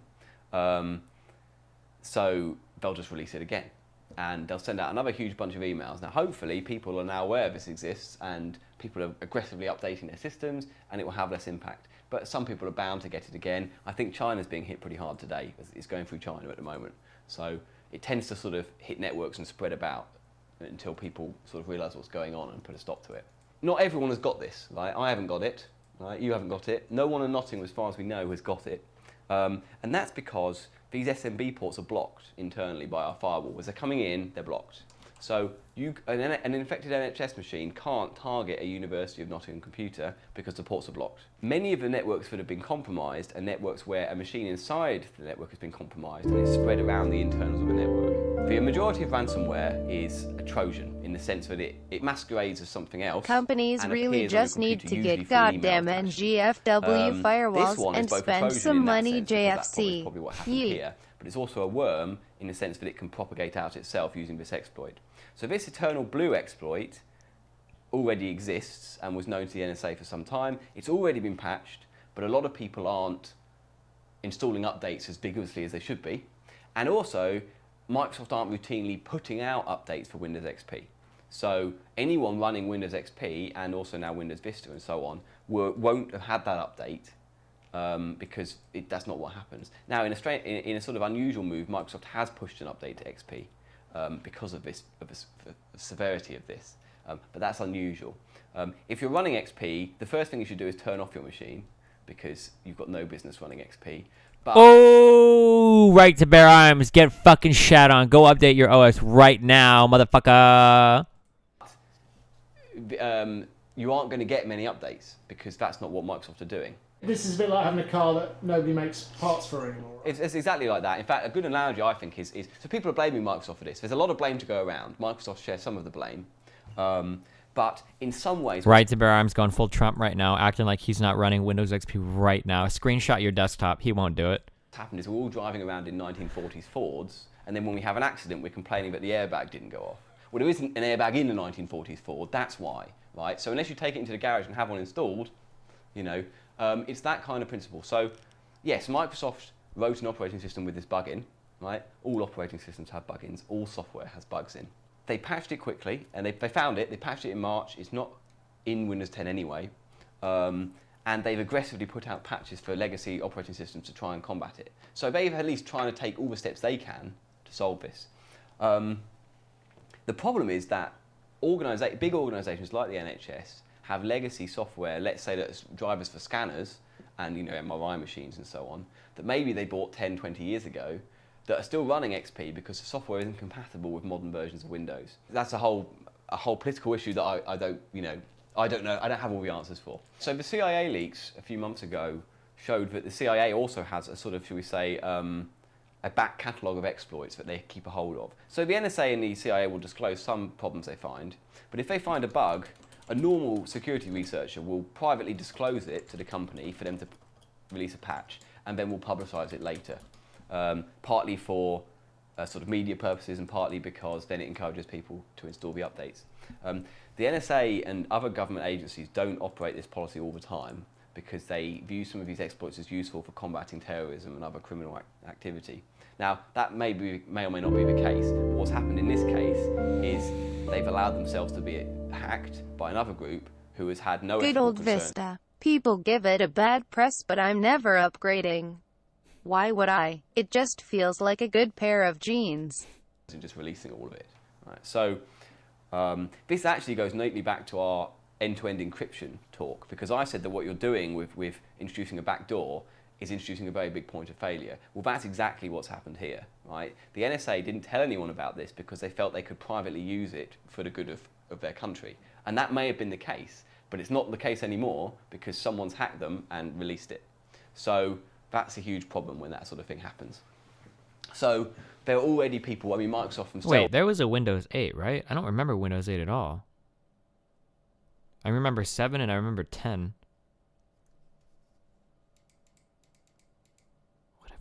Whatever happened with Windows 8?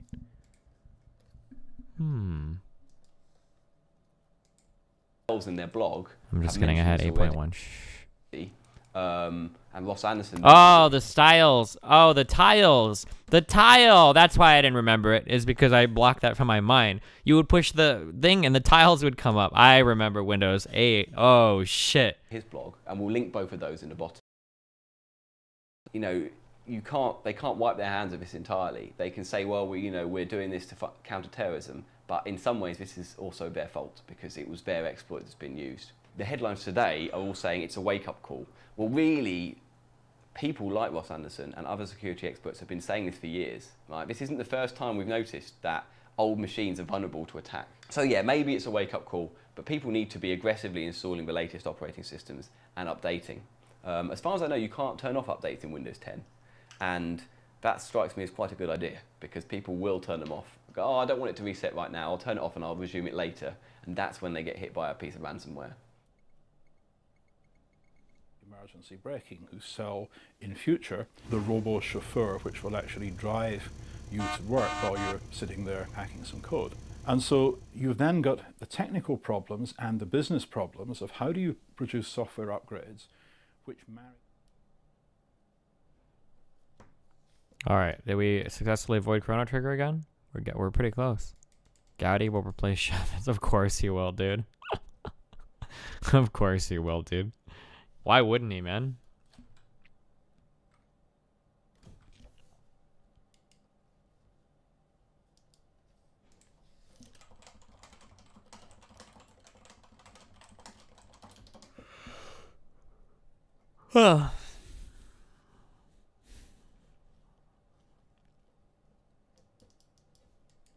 Flunked out of University of Maine. Yeah. You flunked out. Yeah. I think we're all shocked. It happens. I don't like your sarcasm, asshole. This ain't the fucking Bill Maher show, Bill.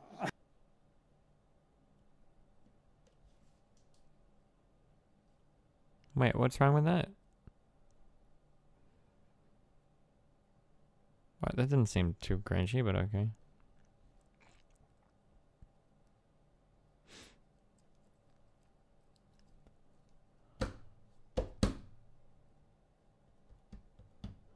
Huh.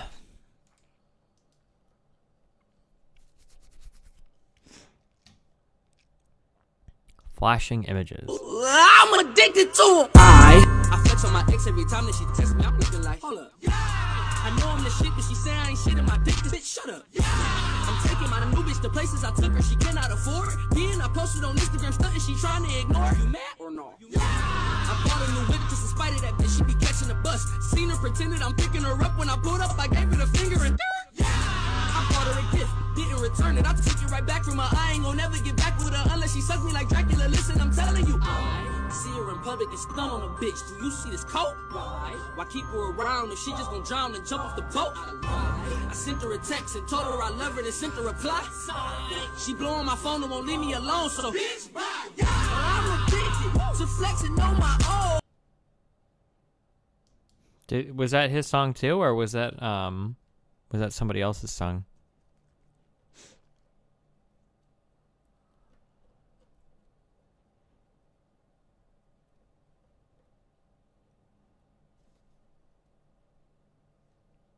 Oh no, what? The Madison County Sheriff's Department and Mississippi Highway Patrol Bureau of Investigation. We are investigating a kidnapping and auto theft that occurred this morning at the Kroger on I-55, where a Toyota Camry was stolen. We had a missing 6-year-old male by the name of Kingston Frazier. Oh, and they gave the name. Oh no. We put out information earlier. We had everyone on the lookout for this particular vehicle. The vehicle has been discovered here in Madison County on Gluckstadt Road, abandoned on the side of the road. We do have a deceased subject in the backseat of the vehicle that we believe to be identified as the missing 6-year-old boy. At this particular time, it's under investigation. The cause of death appears to be at least one gunshot wound to the body. We can't advise any further right now. We don't have many answers for any questions at this time. We'd just like to update everyone on what's going on and where we are with this investigation. We will all work together, and we will follow up on this investigation and bring someone to justice. At this point, is there any idea of who the suspect might be? Apparently the We don't parents have show any up halfway suspect through this. information at this time. We're following up on leads right now. That's the only thing that I can say. We just wanted to update you all on what we have here based on the false information that has been put out thus far, where we are right now. Fuck Can off. you tell us how you guys were able to find this vehicle? The Sheriff's Department in Madison County received a call from a local resident here in Gluckstadt. That, Hi, saw the Destiny. vehicle, It's been 8 months and was I still aware have of the yet to Amber hear Alert you and MBI disavow issue. cancer. Do you support cancer? Notified us. We I had might. a deputy respond at that time. He Oh, fuck. discovered the vehicle Trump and press the conference. child at that time. It's a very tragic incident, but I can assure you, Madison County, Franklin County, Hines County, Jackson, we all going to work together. We're going to bring this individual to justice. You know, it's never a good day when something like this happens. Our hearts go out to the family. How many suspects? Is that a dead-end road down there? It's a through road that's been blocked off for the purpose of railroad tracks, but for all intent and purposes, it is dead end. How many suspects are you looking for? We don't know a number at this time. We do know that at the time that the child was abducted, there were at least 2 individuals at the proper location on 55. Have you been able to view surveillance video at all from the program? Excuse me just a minute. We have been able. Been waiting 9 hours to hear anything. I ain't heard shit about my son all day, and I know he ain't right.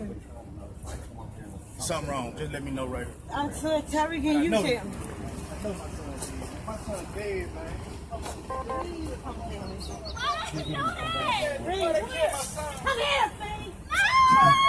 We'll continue just a moment, okay? Just tell me. Please tell me, Terry. In the beginning, the way you pronounced your S's was kind of giant, haha, but now it's kinda cute. Desta Senpai Thanks, buddy. also, where is that chrono trigger at? Bonus No, they team didn't tell the chrono parents before the trigger. press conference. Now he got word that this 6-year-old beautiful child, Kingston, is dead. So we'll be reporting on this story throughout the day and bringing you information. So just stay tuned to WAPT 16 here in Jackson. Yeah, I saw the blue G2A thing. Rip. I mean, I don't know. What do you want me to do? Ripperino, cappuccino, puppuccino.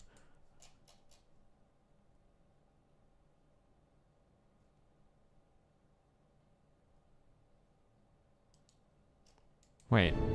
Isn't this movie like 20 years old? It's the first one? the hardest thing that I've ever worked on. I like to think of it as sort of a work of art. It's something hundreds of people created. It's a wonderful texture and depth to this world. It was the most work, it was... Isn't this like a one-off giveaway? Yeah, it is, but apparently now G2A is literally paying me money, but... difficult, but it was the most fun, it was the most rewarding. And of all projects, it's the one that I'm the most proud of.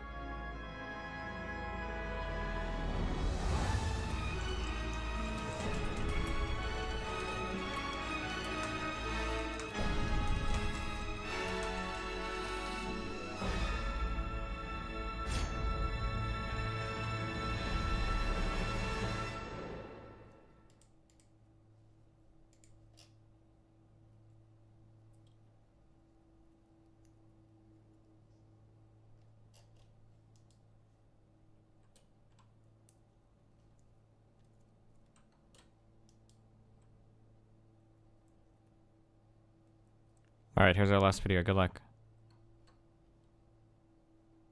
Wait.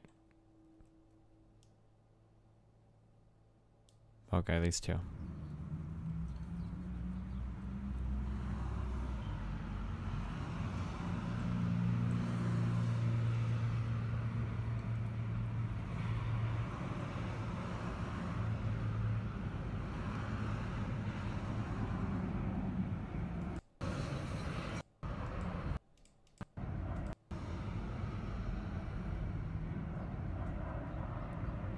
What? This isn't even playtime. The dog's literally getting pet.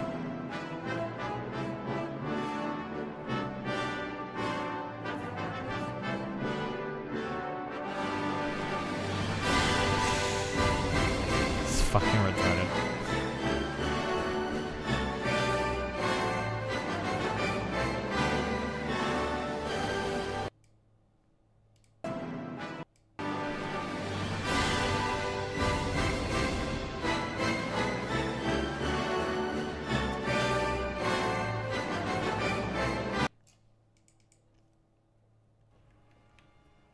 Yeah, I remember watching that video where he had a pistol. He was like swinging that shit around like, yo, fuckers. Yeah, Destiny's like white gangster. Oh shit, I'm pretty gangster, dudes. Pretty much. Who is this guy? Oh, it's Telly. Like, oh shit, I think I don't remember if Telly hates me or not, because I think there was a big G2A scuffle I had with him, but I don't remember if it was direct or indirect. he didn't grow up in like, you know, suburbia. He grew up like rough. I don't think I grew up like rough at all, but He's like white gangster.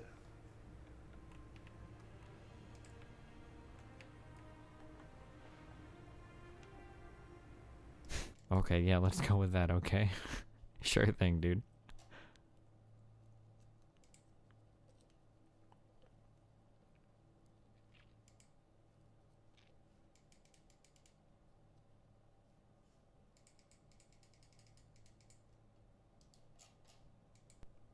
Very special guest. I'm really happy to have this guy here because William Nye, is that what he's gonna call him? He's gonna call him Bill Nye. he well, he was recently on the cover of People magazine. He really was, and we're glad to have him here. He's a friend of mine. He's a comedian, and I've watched him perform for several years. I think you'll enjoy him. Oh fuck! Put your hands together. Enjoy him. Put your hands together. Welcome, Bill Nye. A comedy impression. You want to see a high-energy comedy impression, okay? I appreciate you watching Group W because you could be watching something else and you could be seeing like West Side Stories on tonight. But so, just to help you with this, I will Holy do shit, how old my is this? impression quickly of West Side Story. Here we go. Oh no. Got a rocket in your pocket. It's a real rocket. Kind of small. I don't know, it's just, I had my wallet stolen the other day. Things just are getting hostile for me. Okay, and I used to carry a handgun. I don't know how many people watching are carrying handguns. But I'll just remind you, if you live in King County, where we're broadcasting from, you can't carry a handgun concealed. You can't conceal it. So for a while, I was wearing it around my neck on a chain with like a white turtleneck sweater or something. I'd say, hey, it's a medallion, man. Peace. People didn't understand that. You go to a party, and you just carry it. Because you can't conceal, you just carry it around with you like you would a purse or something. Hi! Confuses a lot of people. Oh no. So I have a new thing, you guys, if you're at home, you can do this. If you have a handgun with you right now, you can just go right down the garage, you can do this, okay? I don't carry a handgun, I have this.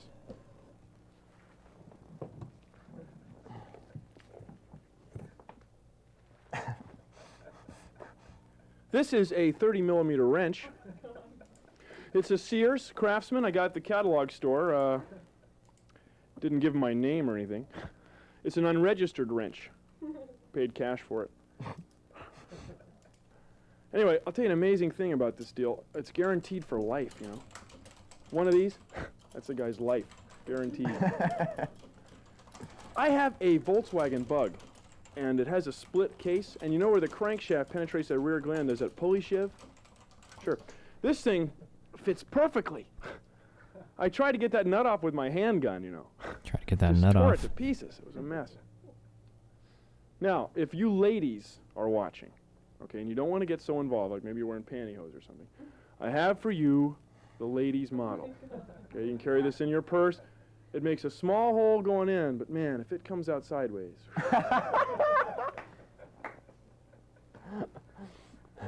Can you see this? People at home can probably see this. This is, Japanese took this one and transistorized it. Isn't that something? I think it's poison tipped. And what do people talk about all the time? All they talk about is sex. It's all they talk about. Sex, sex, sex. I'm ready for you, folks at home. Kinky self-defense. Okay? This particular model is a snap-on. and it's a double box end.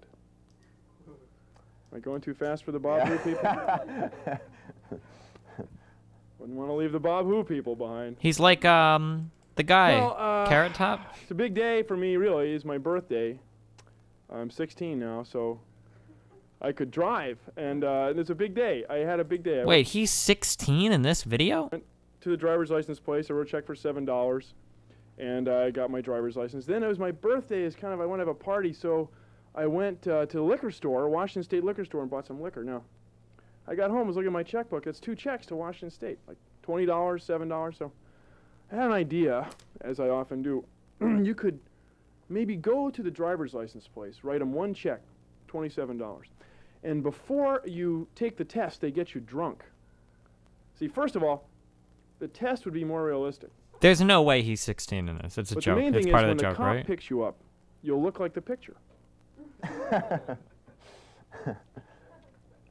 My closing bit. Bill. Bill Nye, come on, ladies and My name gentlemen. is Bill. My name is Bill. Am I moving too fast? My name is Bill. Come on over, have a seat, Studio Bill. audience, what a team. What a Bill. team.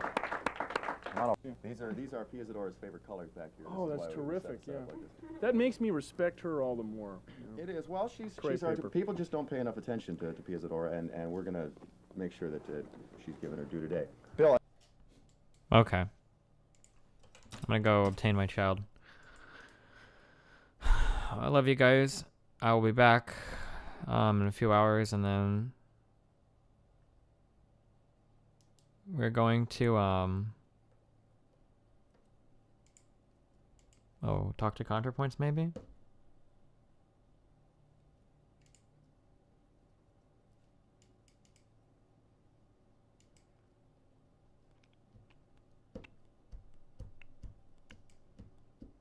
Oh wait, there was a Trump thing. What happened?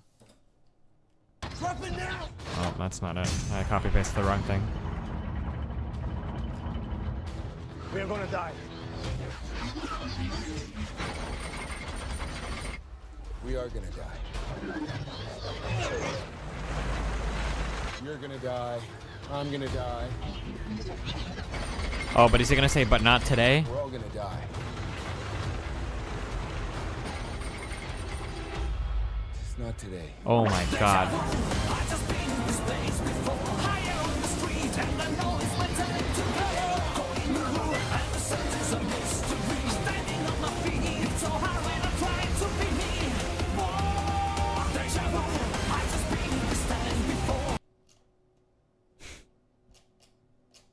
Okay.